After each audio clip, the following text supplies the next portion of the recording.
You belong on every ground your feet grace, so don't ever feel out of place. Take up space and belong. This earth is your birthplace.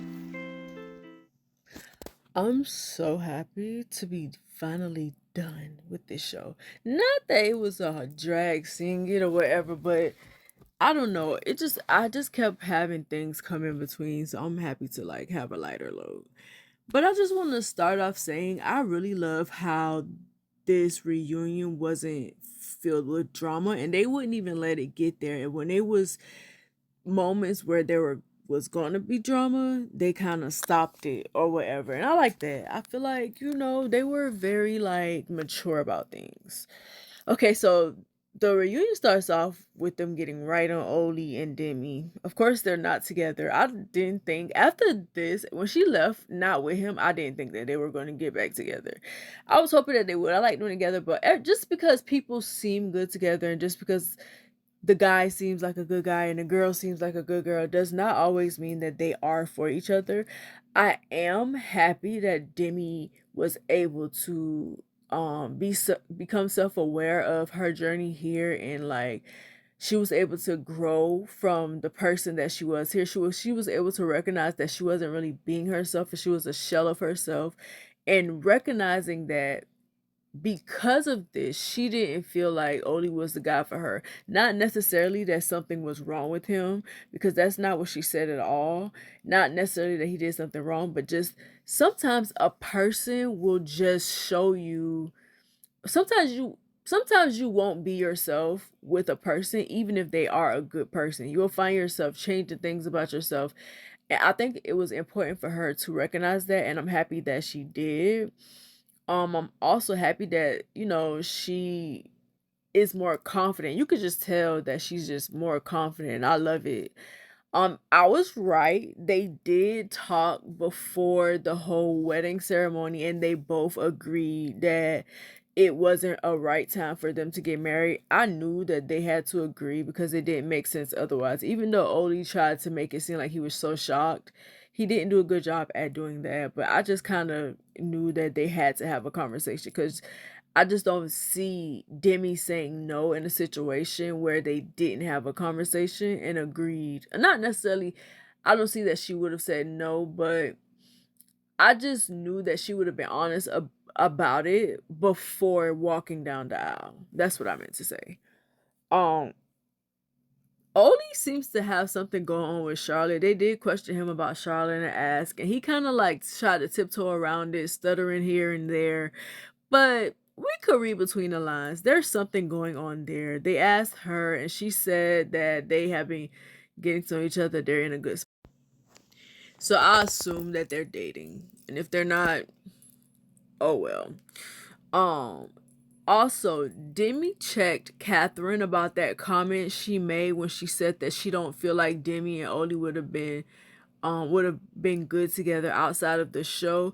And Kat tried to say that she wasn't talking about Demi how she looked visually. She was just talking about like personality. And Demi was like, and Demi was like, that's, you definitely were talking about my physical appearance because you never even really saw Oli, so you couldn't tell how he looked, but you were going solely off of the way that I looked. And she was like, I thought we were friends, and the fact that you would make a comment like that was just crazy to me. And also, of course, Jazz stepped in and defended Demi because that's her girl. Jasmine is ride or die, even though I feel like she overstepped her boundaries a lot of the times.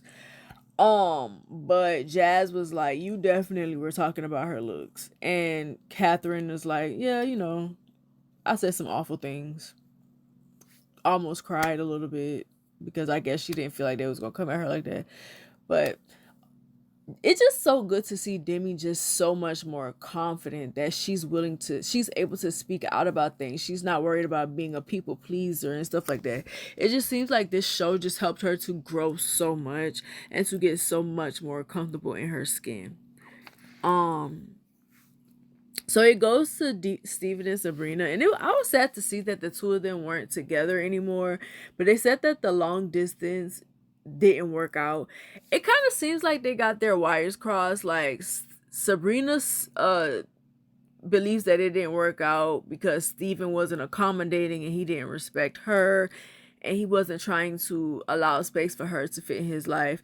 Steven says that a lot of the stuff she said was a lie. He said there's a lack of communication and like there were things he did wrong, but he was respectful of her and he did try to accommodate her and stuff like that.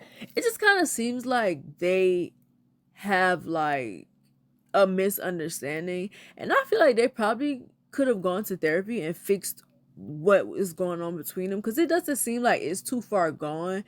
It actually seems like both of them were frustrated. You got frustrated trying to make a situation work, and it sounded like he had some financial issues.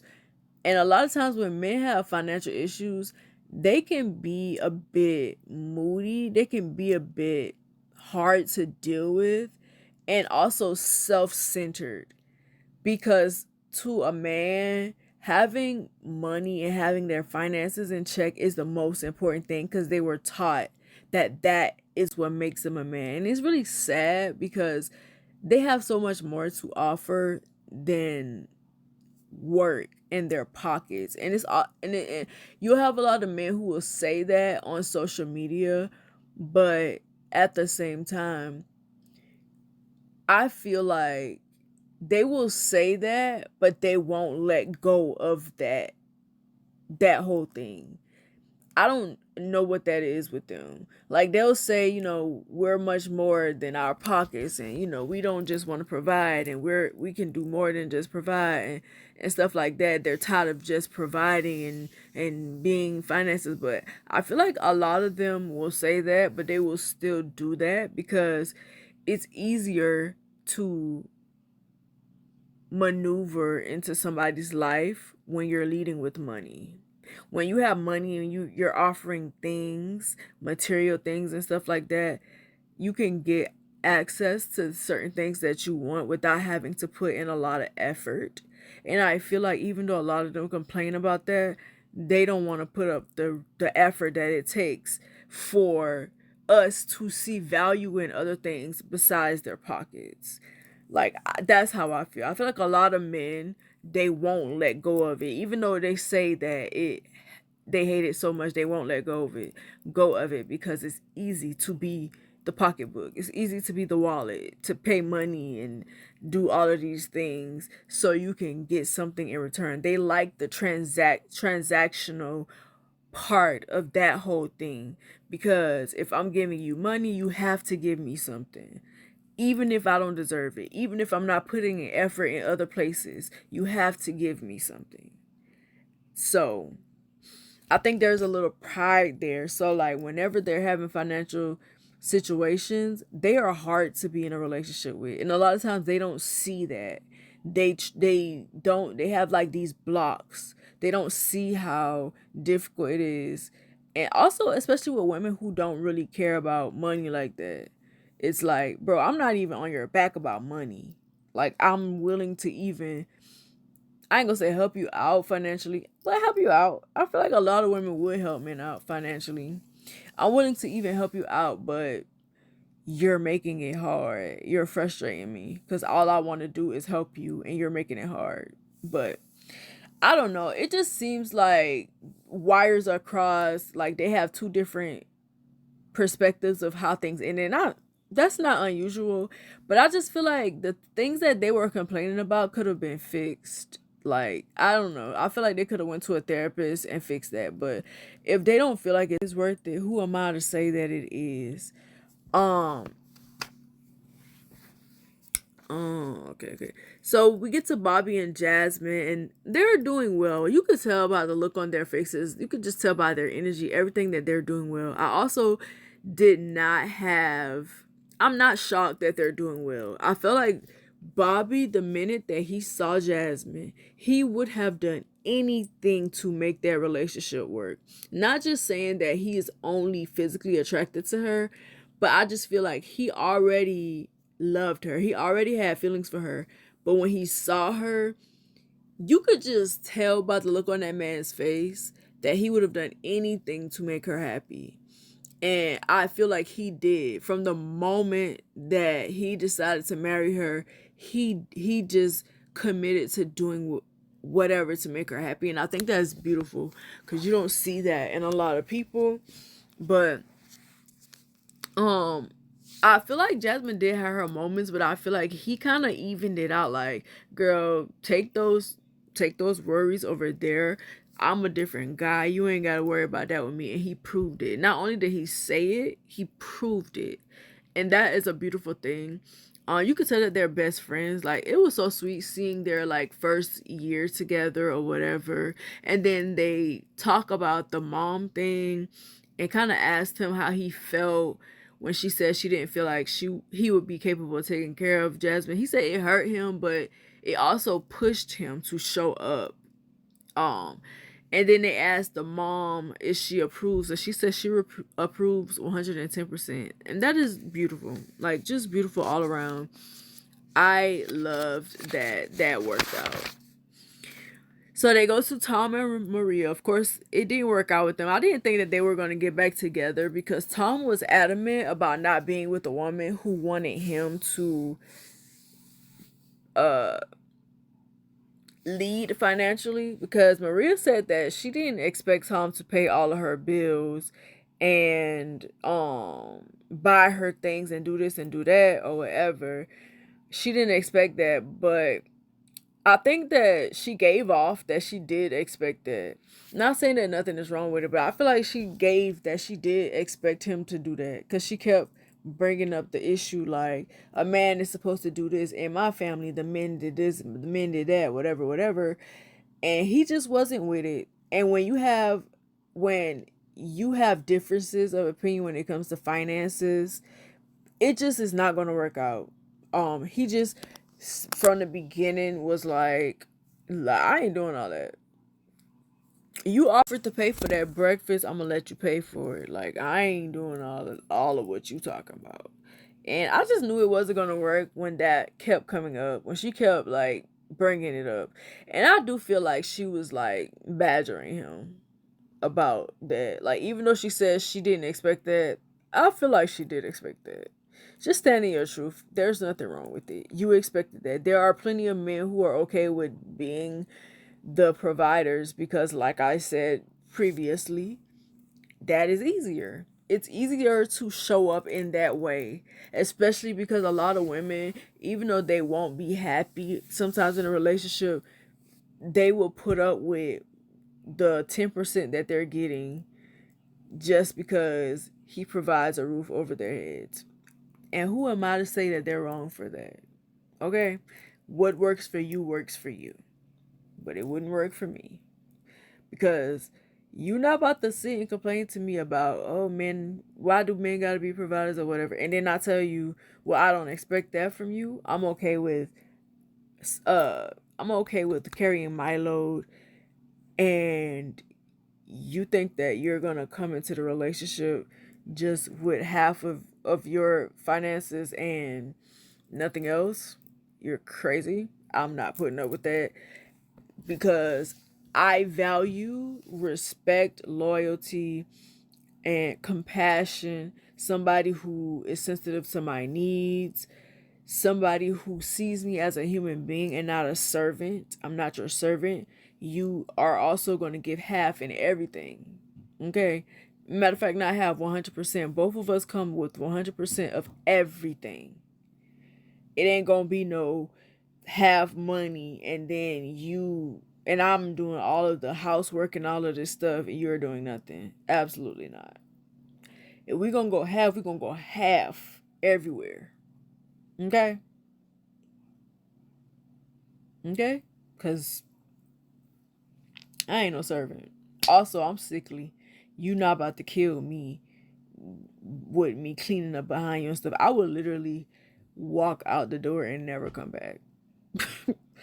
I am not kidding. I would literally walk out the door and never come back. I don't care nothing about the law and marriage and all of the paper we sign. I don't care nothing about them vows.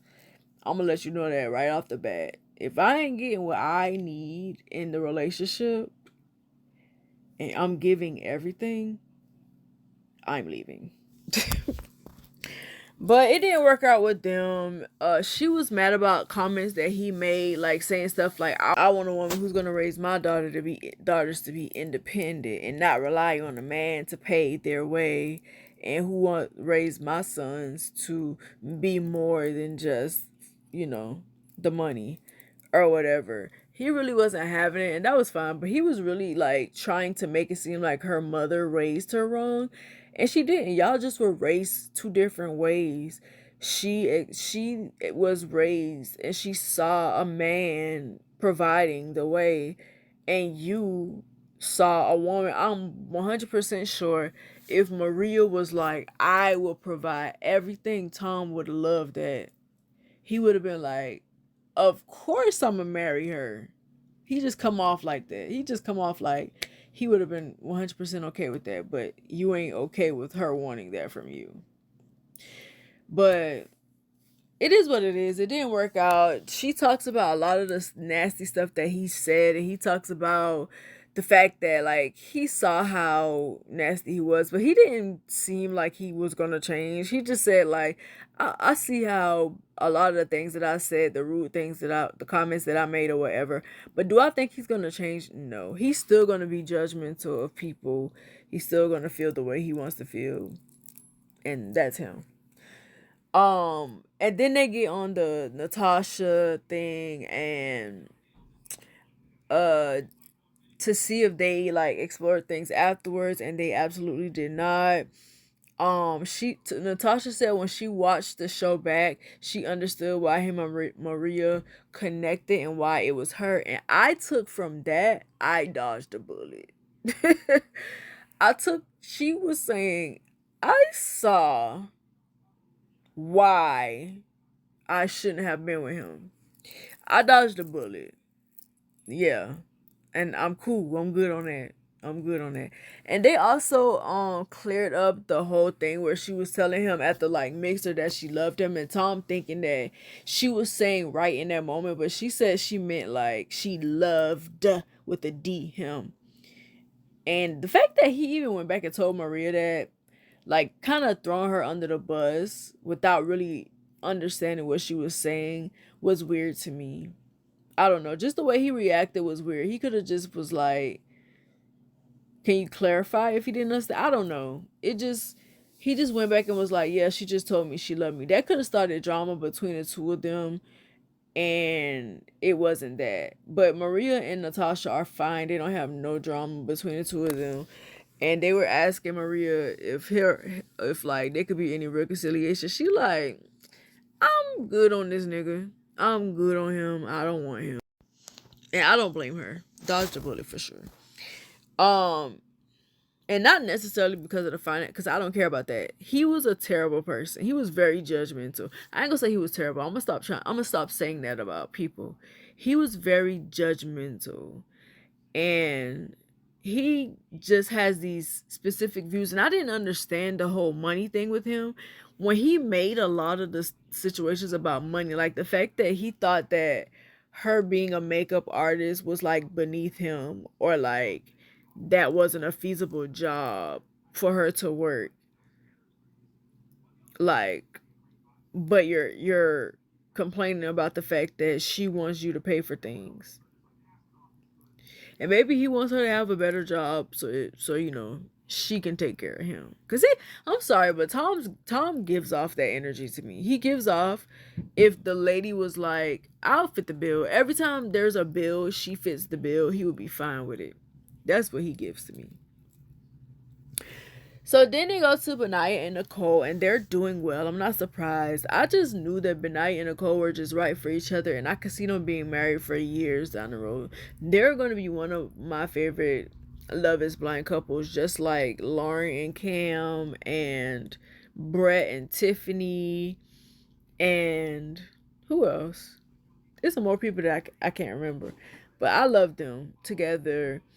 Um, they showed their first year of marriage, and it was beautiful. It looked very fun and adventurous, and it was just nice to see Nicole happy and both of them happy. They bring Sam out to clear the air.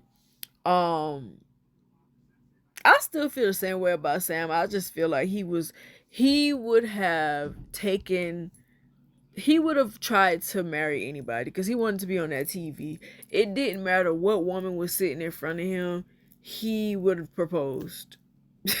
It wasn't just that he liked Nicole, he just wanted to get married. He just wanted to be on that TV screen.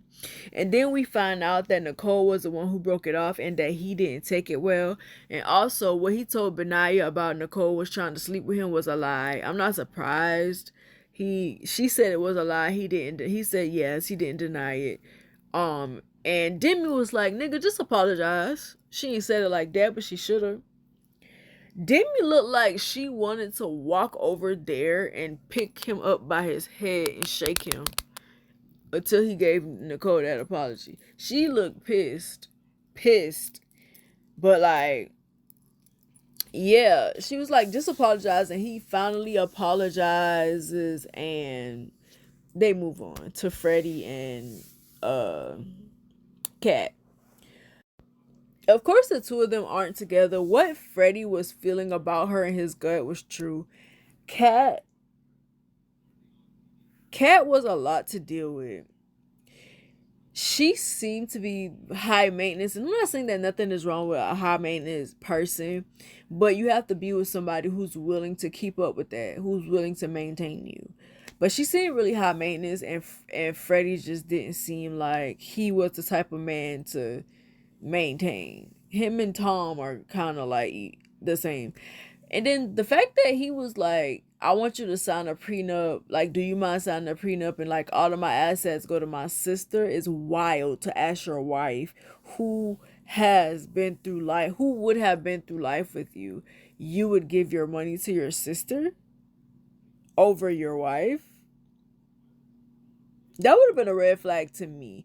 Not necessarily because of the money, but just the way that he thought. I'm about to be married to you for supposedly forever, because this is what we plan for, right? To stay married to a person forever. And you think that I am going to be in a relationship with you for the rest of my life, go through all of this stuff with you for the rest of my life, you die and your assets go to your sister?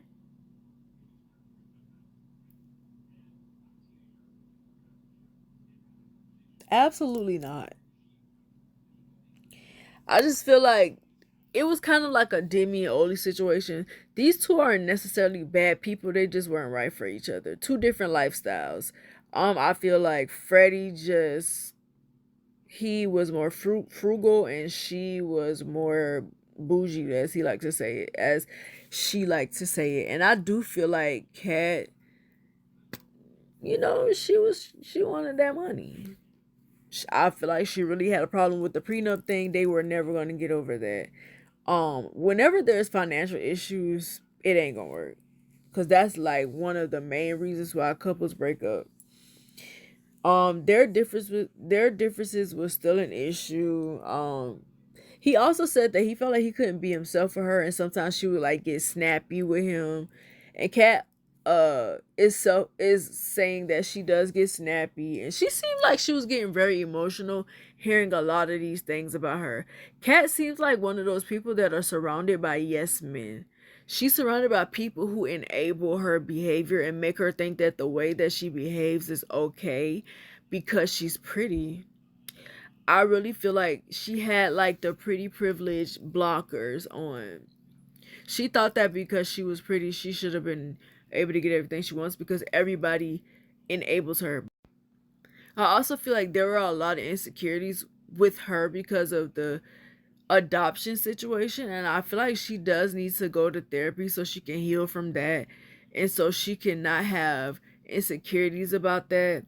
I know that that is hard to get over, knowing that you were abandoned by your parent, your mom especially. It's like you question yourself, and no matter how beautiful she is and how fit she is and she got all this going for her, that those insecurities are still there, and she needs to work on that for real. Because I don't think that Kat is an awful person, but I think that she is oblivious because she has a lot of yes men around her. People like her have people who never tell them the truth about themselves. They just say whatever to appease them, especially because she's been adopted. I can only imagine people like holding back the truth from her a lot. Um, and I was right. He got those earrings to kind of soften the blow. To like, I know I'm about to say no, but I'm gonna get her a gift so I don't seem like a bad person. But I think you seem worse when you do that. And I think what he tried to do didn't translate. Um yeah, they asked the sister if she still felt the same way about Kat, and she said yeah, absolutely. And she like, especially after this. Basically, like, she said when she watched them on the TV and they were in a pause, she saw the genuine connection, but in the real world, it didn't translate. And so she still feels the same way. They claim that they're going to be friends forever, but that can't happen. If y'all get in a relationship, y'all significant others are going to have a problem with y'all being friends. But sure, let's say things because they sound good. That's what got you into this in the first place. But all in all, the reunion was pretty good. Like, I felt like it was constructive. It wasn't like no pointless drama, like no pointless back and forth. It was very constructive, and I feel like it, aside from Steven and Sabrina, there were some closure that everybody was able to get. And I like that. I like that UK is more so about being constructive, being productive rather than drama and getting views like US. I liked it. I liked how it played out. So I'll give the reunion I'll give it a 8.5 out of 10. It was really good. I didn't have any expectations, so there was nothing I expected. But it was a good watch. I felt I felt the positive energy from it. So yeah. But let me know what you thought about the reunion. Like I said, I know I'm late. I'm not gonna remind y'all again, but as long as we get it done, it's done, okay? Let me know what y'all thought about the reunion. Did things end the way that y'all thought they were going to end? Did y'all have any expectations? What do y'all have to say about each of the couples and how things turned out for them? Did you see Oli and Charlotte getting together like I did? Because he was overjoyed about how she looked. He was very boisterous about it. And I thought it was funny that Demi was like, "Are y'all together? Like, give us an answer." But they still didn't give an answer. So yeah, so I think they're dating. But did y'all see that coming? Cause I kind of did. But yeah, make sure y'all like, comment, and subscribe. Let me know what you think about this video. And I will see y'all in the next one. Bye. Before you go, check out my website at srgraham.org and subscribe to my mailing list to get exclusive updates on works in progress, other news, and blog posts. Thank you.